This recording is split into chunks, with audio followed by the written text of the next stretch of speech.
ওকে হায়াত দিয়েছো 2000 বছর, কাউরে দিয়েছো 3000 বছর, যারা কম পাইছে তারাও পাইছে 1000 বছর, ঠিক কিনা? যারা হায়াত পেয়েছে বেশি তারা ইবাদত করার সুযোগ পেয়েছেও বেশি। ওয়া আমারু উম্মতি মা বাইনা 60 ইলা 70, কিন্তু আমার উম্মতের গড় বয়স হলো 60 থেকে 70। 60 থেকে 70 এর মধ্যে শেষ। যারা বয়সী পেল 60-70 কি আর ইবাদত করবে? আগের উম্মতরে এত বছর বেশি দিলা কেন, আমার উম্মতরে কম দিলা কেন? বিশ্বনবীর টেনশন আছে না নাই? আবার হতাশ, আমার উম্মতের কি হবে? উম্মতি উম্মতি আজীবন কেঁদেছেন। আল্লাহু আকবার।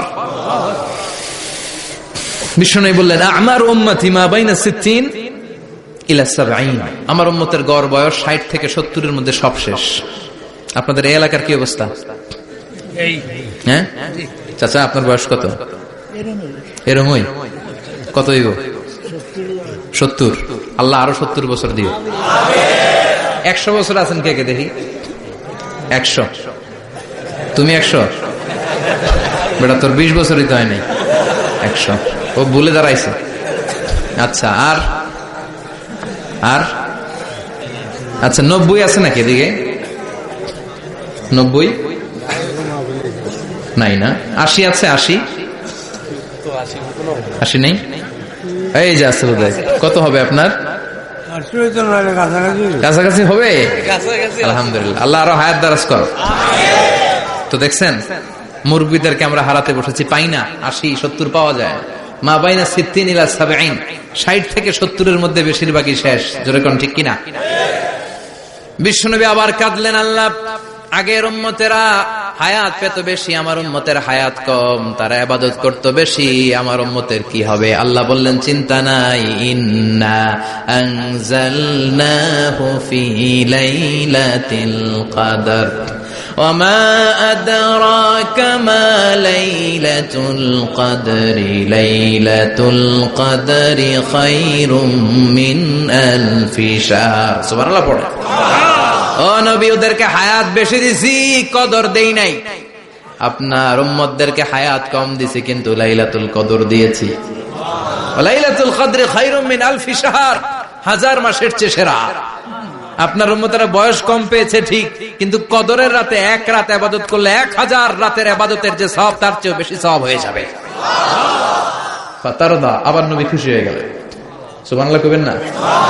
যেখানে নবীর মন খারাপ, নবীর মন ভালো করে দেয় কে? এরপর একটার পর একটা বিজয় বিশ্বনবীকে দিল কে? বদরের বিজয় দান করলো কে? আমাদেরকে বিজয় দেয় কে? বদরের বিজয়, উহুদের বিজয়, মক্কা বিজয়। সুবহানাল্লাহ পড়ে। মক্কা বিজয় হওয়ার পরে বিশ্বনবী গণধর্ষণ করছে নাকি?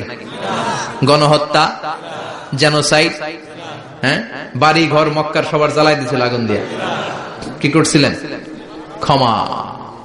বড় বড় যারা অপরাধী, এরকম কয়েকজন অপরাধীকে তিনি হত্যা করার নির্দেশ দিয়েছেন। যারা বড় অপরাধী, এদের ক্ষমা নাই, আল্লাহর কাছ থেকেও ক্ষমা নাই। চিল্লা এখন ঠিক কিনা? বাকি সবাইকে বললেন লা তাসরিবা আলাইকুমুল ইয়াউম ইযহাবু আনতুমুত তুলাকা, কোনো আক্রোশ নাই, যাও মিয়া, সব মাফ করে দিলাম। বিশ্বনবীর এই মাফের ঘটনায় ঐতিহাসিকরা অবাক হয়েছেন, যে এটা কেমন নবী, কেমন লোক, যাকে অত্যাচার করলো, মারলো, ভিটেমাটি ছাড়া করলো, উনি যখন ওই এলাকায় বিজয়ীর বেশে আসলেন, প্রতিশোধ না নিয়ে ক্ষমা করে দিলেন। In the long history of the world, there is no instance of magnanimity and forgiveness which was shown by the last messenger Muhammad, when all of his enemies laid under his feet and he forgave them one and all. পৃথিবীর ইতিহাসে ক্ষমার এরকম নিদর্শন কেউ দেখাতে পারে নাই, যেটা দেখিয়েছিল শেষ নবী মুহাম্মদ সাল্লাল্লাহু আলাইহি ওয়াসাল্লাম। তার সব শত্রুরা পায়ের নিচে চাইলে পিষে মারতে পারতেন, সবাইরে তিনি না মেরে ক্ষমা করে দিলেন। ওরা আমাদেরকে মানবতার কথা শিখায়।